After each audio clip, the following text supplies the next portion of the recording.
बापा बापा अधी की परीक्षा पास झाली म्हणते हो तू किती नोकऱ्या करतो हो तू काय 2-3 नोकऱ्या करशील काय मग तसं आहेच आजी एक नोकरी भेटली का 10 नोकऱ्या भेटते नाही तर एकही भेटत नाही कर चांगली कर पगाराची हा अरे अभिनंदन काय डबल परीक्षा पास झाली हा मग एक काढली का अजून निघते एक्झाम बापरे मग ऑप्टिंग आउट करून टाक ना आता काय ऑप्टिंग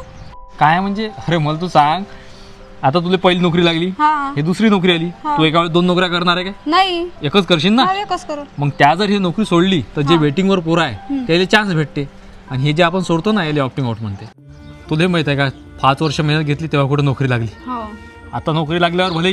2-2, 3-3 परीक्षा पास होऊन राहिली असेल भरपूर लेकरं अशा का जे बिचारे वाट पोर राहिले वेटिंगवर आहेत 5-5 वर्ष होऊन राहिले अभ्यास करू राहिले लागले नाही वय निघून चाललं घरची परिस्थिती नाही आहे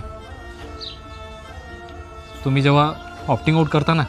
तेव्हा त्याचा नंबर लागते नाही तर बिचाऱ्याचं वय आणि वेळ सगळा वाया जाते जाऊ देता येतो आपण काय बोलावं तू मोबाईलमध्ये आहे अरे दादा मी ऑप्टिंग आउट करताय